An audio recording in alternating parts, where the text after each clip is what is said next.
વડોદરા શહેરમાં ઓટો રિક્ષામાં પેસેન્જર તરીકે મહિલાઓને બેસાડી સોનાની ચેઇન કાઢી લેવાના ગુનામાં સંડોવાયેલા શખ્સોને વડોદરા શહેર ક્રાઇમ બ્રાન્ચ દ્વારા ઝડપી પાડવામાં આવ્યા હતા। વડોદરા શહેર ક્રાઇમ બ્રાન્ચ દ્વારા પેટ્રોલિંગ દરમિયાન પાણીગેટ વિસ્તારમાં આવેલ ઠેકરનાથ રોડ પાસે નંબર વગરની ઓટો રિક્ષા ચાલક સહિત 3 ઈસમ અને એક મહિલા મળી આવતા આ ઈસમને ક્રાઇમ બ્રાન્ચની ટીમે ઝડપી પૂછતાછ હાથ ધરી હતી।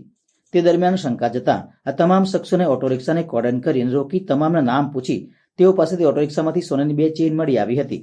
અને ત્યારબાદ આ શખ્સોની વધુ પૂછપરછ કરતા તેઓ સોનાની ચેઇનને મહિલાઓ પાસેથી ચોરી કરી હોવાનું સામે આવ્યું હતું। ક્રાઇમ બ્રાન્ચે ઝડપેલા આરોપીઓમાં શકીર ઉર્ફે ઠાકોર ફિરોજભાઈ વોહરા,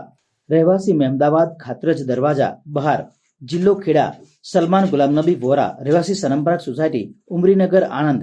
જાફરભાઈ અનવરભાઈ મંસૂરી, રહેવાસી મહેમદાવાદ સોનમ પાર્ક, ભાગ્યોદય રોડ, જિલ્લો ખેડા, ઇસ્માઇલ વોરા, રહેવાસી ગામડી રોડ સામરખા ચોકડી પાસે આનંદ, આ સાથે અન્ય આ 5મા આરોપી રેશમાબેન ઇસ્માઇલભાઈ વોરા, રહેવાસી ઇસ્માઇલનગર આણંદને વોન્ટેડ જાહેર કરવામાં આવ્યા છે। આરોપીઓને ઝડપી શહેરના મકરપુરા પોલીસ મથકમાં નોંધાયેલા 2 ગુનાનો ભેદ ઉકેલાયો છે। પેટ્રોલિંગ દરમિયાન પાણીગેટ ઠેકરનાથ રોડ ખાતે એક નંબર વગરની ઓટો રિક્ષા ચાલક અને 3 ઈસમ